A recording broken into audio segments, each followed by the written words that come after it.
Welcome to Neuro-Shorts, the premium podcast where we dive deep into the fascinating world of neuroscience and explore how it intersects with emotional mastery.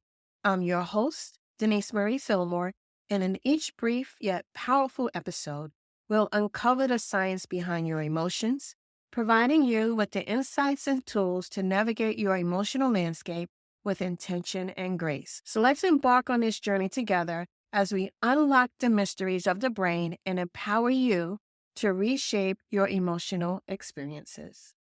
Hello again, beautiful people, and welcome to this special premium segment.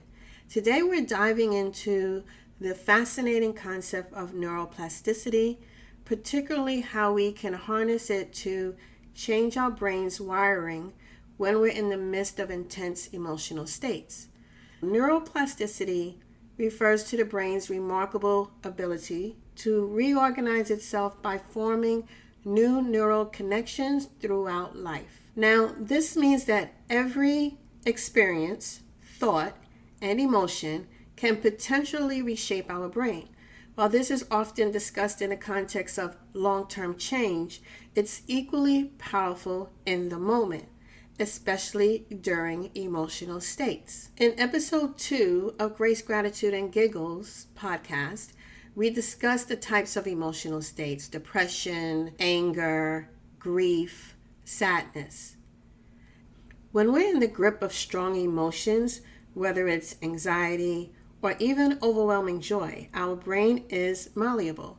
The heightened emotional state makes the brain more plastic, meaning it's primed for rewiring. So the key is to use this moment of heightened emotional arousal as an opportunity to change how we respond, thereby creating healthier neural pathways. Let's go over 3 steps to rewiring your brain. The first step in harnessing neuroplasticity during an emotional state is to pause and recognize what is happening. This involves activating the prefrontal cortex, the part of the brain responsible for rational thinking and decision making. By simply acknowledging I'm feeling anxious or I'm angry right now, you engage the prefrontal cortex, which begins to modulate the amygdala's intense emotional response. This simple act of recognition is powerful because it interrupts the automatic emotional reaction. It's like hitting the pause button on an emotional movie that's playing in your mind, giving you a moment to step back and choose how you want the story to unfold. Imagine you're at school and you get really nervous before giving a presentation. That nervous feeling is your brain's way of trying to protect you from something it sees as scary. Your amygdala, the part of your brain that deals with emotions, is firing up to keep you safe. But when you take a deep breath and tell yourself, I can do this, you're using another part of your brain, the prefrontal cortex, to calm down and take control. This simple act of pausing and recognizing what you're feeling is like putting the brakes on a speeding car. It gives you a moment to steer in a different direction. The prefrontal cortex is one of the most advanced parts of the human brain, responsible for what are often referred to as executive functions.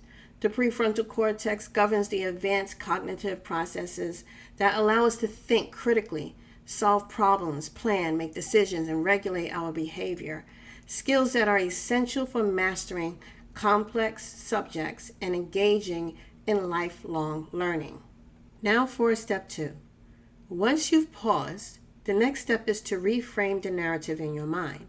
This is where cognitive reappraisal comes into play. Cognitive reappraisal is a process of changing the way you think about a situation in order to alter its emotional impact. For instance, if you're feeling overwhelmed by stress, you might reframe the situation by focusing on what you can control rather than what you can't. You might tell yourself, this is an opportunity to learn how to manage stress better, instead of, I can't handle this.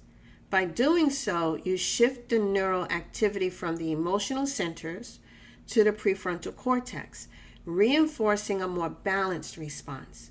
This reframing creates new neural pathways. Each time you practice this, you're reinforcing the pathway that leads to calm and control rather than stress and overwhelm. And over time, this becomes your brain's default route. How cool is that? Here's something really interesting. When we're feeling strong emotions, our brain is in a state where it can learn and remember things more effectively. Think about a time when something really exciting or scary happened to you. Chances are you can remember every detail, even years later. This happens because when your amygdala is activated by strong emotions, it sends signals to the hippocampus, the part of your brain responsible for forming new memories. The hippocampus then works harder to store that emotional experience in your memory, making it stick with you longer and more vividly. This is why emotions are so powerful. They can make our brains more plastic, more open to forming new connections and learning new things. So when you're in a strong emotional state, it's prime time to learn something new or practice a new behavior, as your brain is more likely to hold on to it. Now that you've recognized and reframed, the final step is to engage in a new behavior that aligns with the reframe. If your reframe involves seeing a stressful situation as a learning opportunity, your new behavior might be to take a few deep breaths, break the task into smaller, manageable steps, or even take a short walk to clear your mind. Engaging in this new behavior, especially while you're still in the emotional state, strengthens the new neural pathways you're creating. The emotional intensity actually helps to cement these pathways, making it easier to access them the next time you're in a similar situation. Each time you pause, reframe, and choose a new behavior, you're weakening the old, unhelpful neural connections and strengthening the new adaptive ones. Neurons that fire together wire together, as the saying goes. The more you practice this in the moment rewiring, the stronger and more automatic these new pathways become. Over time, your brain begins to favor these new pathways over the old reactive ones. This is the essence of neuroplasticity in action. Your brain physically changes to support the emotional responses you've consciously chosen to cultivate. Now, practices like mindfulness are incredibly effective for engaging this process of neuroplasticity, particularly when you're in an emotional state. Mindfulness involves staying present and fully experiencing what's happening in the moment without judgment. When you practice mindfulness, especially during emotional times, you're actively strengthening the neural circuits that help regulate emotions. This not only helps you in the moment, but also rewires your brain over time, making it easier to manage emotions in the future. Mindfulness has been shown to increase neuroplasticity in the prefrontal cortex.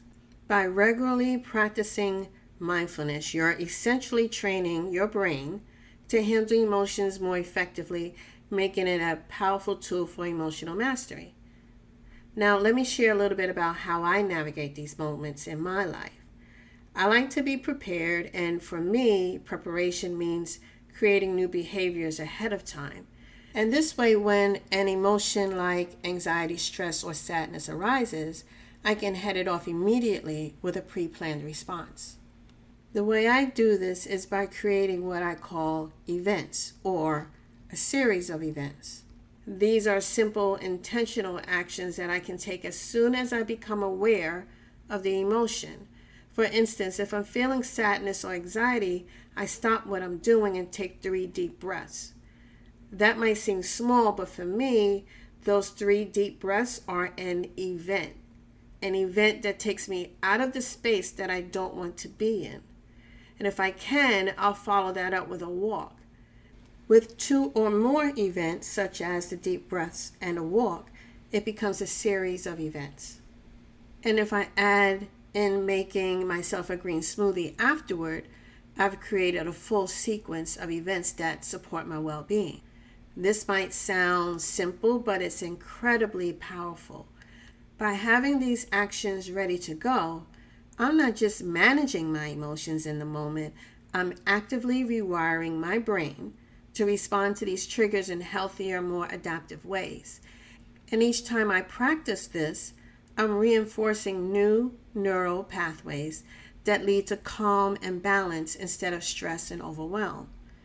And as we wrap up this segment, remember that neuroplasticity is a powerful tool that's always at your disposal, even in the heat of the moment. By consciously choosing how you respond during emotional states, you're not just managing your emotions, you're reshaping your brain to support a more balanced, resilient, and intentional way of living.